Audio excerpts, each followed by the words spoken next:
Assalamualaikum warahmatullahi wabarakatuh.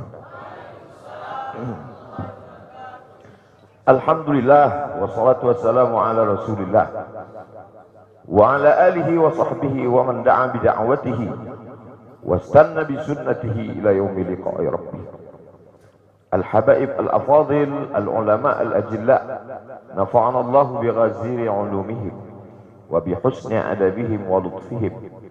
Ja'alana Allah wa iyyahum ma'al habibil mustafa fi jannatihil ula. Orang yang menyambut beliau, kalau dia masih ada ikatan dinas, maka beberapa hari ini kita lihat orang itu dihukum dari jabatannya. Orang yang mengupdate status kalau menulis nama beliau, maka Instagramnya akan diblokir. Hanya menulis namanya saja, maka Facebooknya akan ditutup. Orang menjadi takut untuk menjenguk beliau, kecuali orang-orang yang takutnya sudah dihabiskan hanya untuk Allah SWT. Apa dosanya? Apa salahnya? Berapa triliun negeri ini pernah dirugikannya? Berapa sumber daya alam, minyak, batu bara, nikel, uranium yang pernah dijualnya ke luar negeri? Berapa BUMN perusahaan yang pernah dijualnya aset-aset negara? Ada yang pernah dia jual? Dia hanya mengajak anak muda yang selama ini pencandu narkoba menjadi bertaubat kepada Allah. Dia hanya membangkitkan semangat anak muda yang selama ini berzina menjadi orang-orang yang takut kepada Allah. Dia hanya mengajak mereka yang memakai baju hitam, pakaian hitam, merubah menjadi pakaian putih. Mereka berusaha untuk memutihkan catatan amal baik mereka di hadapan Allah. Dia hanya menyadarkan umatnya supaya sadar bahwa politik itu penting. Angkatlah pemimpin yang adil dan amanah. Dia hanya sedang mengajak umatnya supaya jangan memilih pemimpin kafir. Salahkah perbuatannya? Tidak. Dia tinggal negara demokrasi. Dalam dunia demokrasi, siapapun berhak untuk mengajak menyuarakan kebenaran. Dia tidak melawan sultan, dia tidak melawan ulil amri, dia tidak melawan siapapun. Dia hanya melawan ketidakadilan. Hari ini saya berangkat setelah sholat subuh menuju airport, naik pesawat. Setelah naik pesawat, naik mobil. Setelah naik mobil, jalan macet, saya mesti turun naik sepeda motor. Setelah naik sepeda motor pun juga tidak bergerak, jalan kaki. Akhirnya sampai kemari. Dalam hati saya berkata, celaka betul orang yang mengatakan kemarin katanya tidak ada akan menyambutnya. Sudah 3 hari, saya pikir 3 hari tidak ada orang lagi. Saya akan datang bisa duduk berdua dengan beliau. Saya tidak datang mau ceramah, saya tidak datang mau tausiah, saya tidak mau datang mau tablik akbar. Ternyata yang menyambutnya seramai ini, sebanyak ini, orang berjalan kaki, anak-anak muda berjalan kaki, orang tua, ibu-ibu duduk di pinggir jalan. Apa yang membuat mereka datang kemari? Satu, cinta. Laghubaru ni'aliha ahabbu ilayya wa asfali balwaha, kata Qais. Debu yang menempel di sandal Laila lebih dapat menghilangkan rasa sakit dan duka. Hanya cinta kepada Laila, apalagi cinta kepada zuriat Nabi Muhammad sallallahu alaihi wasallam. Andai engkau orang alim, andai engkau hafal kitab, andai engkau mengerti kitab kuning, banyak ilmumu, tapi ada kebencianmu kepada ahli bait Rasulullah sallallahu alaihi wasallam, hilang keberkahan ilmu. Andai engkau punya derajat seperti seorang wali, andai engkau diangkat Allah sebagai wali, maka jatuh derajat kewalianmu hanya karena kebencianmu kepada ahli bait. Apa kata Kiai Haji Maimun Zubair? Ahli bait itu seperti Quran yang lapuk. Andai ada ahli bait itu yang nakal, yang jahat sekalipun, dia tetaplah seperti Quran yang lapuk. Quran yang buruk, andai titiknya sudah tidak ada lagi, tak akan mungkin kau akan buang.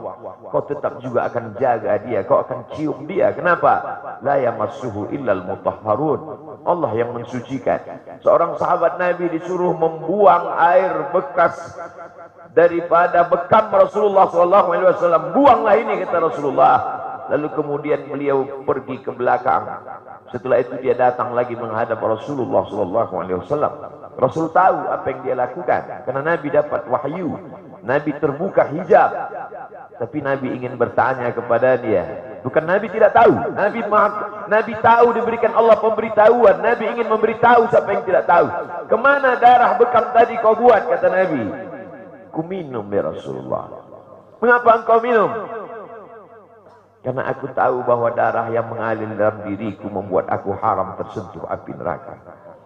Mengalir darah itu dari dia kepada Sayyidatuna Fatimah, dari Fatimah kepada Sayyidina Al-Hasan, dari Sayyidina Al-Hasan ada juga kepada Sayyidina Al-Husain, dari Sayyidina Al-Husain kepada Sayyidina Ali Zainal Abidin, dari Zainal Abidin kepada Sayyidina Muhammad Al-Baqir, dari Sayyidina Muhammad Al-Baqir mengalir darah itu kepada Sayyidina Ja'far Sadiq, dari Ja'far Sadiq mengalir kepada Sayyidina Ali Al-Uraidi, dari Ali Al-Uraidi mengalir darah itu kepada Sayyidina Muhammad An-Naqib, dari Muhammad An-Naqib mengalir darah itu kepada Sayyidina Isa sampai kepada Sayyidina Ahmad bin Isa Al-Muhajir. Lalu kemudian darah itu mengalir kepada Imam As-Saggaf, Al-Idrus, Al-Haddad, Al-Attas, dan salah satunya adalah bin Syihab, dan salah satu dari zuriat bin Syihab itu adalah Sayyidi Al-Imam Al-Akbar Al-Habib Muhammad Rizik Syihab.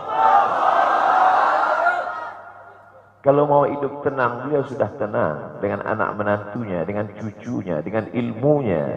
Beliau meraih gelar LC dari Universitas Imam Muhammad Ibn Saud. Dia cukup dengan majlis-majlis maulidnya, cukup. Mengapa dia bersusah payah? Mengapa dia mesti kena fitnah? Dia hanya mengikut darah Sayyidina Al-Husain. Kalau mengikut Sayyidina Al-Hasan lembut, mengikut Sayyidina Al-Hasan lembut sentuhannya. Maka para ahli bait ini mengikut dua aliran, Sayyidina Al-Hasan dan Sayyidina Al-Husain. Kedua-duanya saya cintai. Habaib yang mengikut Sayyidina Al-Hasan, saya datang, saya cium tangan mereka, saya bersilaturahim, lembut gaya mereka. Tapi mereka semua mengajak untuk mencintai Sayyidina wa Maulana Muhammad sallallahu alaihi wasallam. Tapi ada yang seperti Sayyidina Al-Husain, menggelegar suaranya, dia hunuskan pedangnya untuk musuh-musuh Allah. Keduanya adalah sama-sama diridhai Allah. Innal Hasan wal Husain sayyida syababi ahlil jannah. Yang mencintai Sayyidina Al-Hasan, mencintai Sayyidina Al-Husain, yang mencintai zuriat mereka, keturunan mereka, maka dengan cinta itu bekal kita menghadap Rasulullah sallallahu alaihi wasallam. Andai aku dihadapkan nanti menghadap Allah, tahajudku tak sebanyak Imam Ahmad bin Hanbal, 300 raka'ah fil yaumi wal lailah, 300 rakaat sehari semalam. Andai aku dihadapkan kepada Rasulullah sallallahu alaihi wasallam, maka jihadku tidak sebanyak Sayyidina Khalid ibn Walid. Setiap jengkal kulitnya, setiap tetes darahnya tak lepas daripada tebasan tombak, anak panah dan pedang. Andai aku dihadapkan kepada Sayyidina Maulana Muhammad sallallahu alaihi wasallam, amalku tak sebanyak Abdurrahman ibn Auf. Lalu apa bekalmu, hai Abdul Somad? Adakah ceramah-ceramahmu itu bisa kau jadikan bekal menghadap Allah? Tidak. Sebagiannya sudah diambil oleh tatapan mataku. Yalah, aku pernah mencintai keturunanmu. Aku pernah mencintaimu zuriat.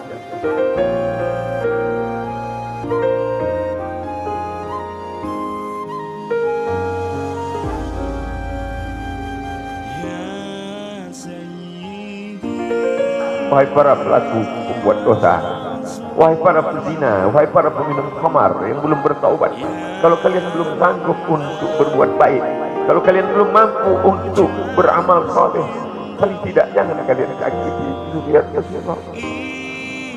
Jangan kalian keluarkan kata-kata, jangan keluarkan kata-kata fitnah. Bagaimana kalian akan menghadap Rasul?